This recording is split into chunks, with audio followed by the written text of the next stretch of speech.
Ciao, davanti a me ho la 70 mai, 200. In questo video ti mostrerò come accenderla e spegnerla. Per accendere questa dashcam, prima di tutto devi collegarla a una fonte di alimentazione.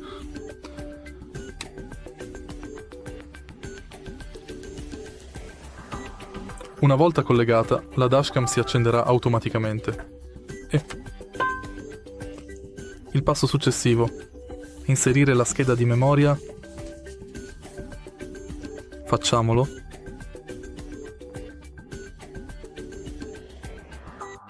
E alla fine dobbiamo formattare la scheda, confermare. Il gioco è fatto.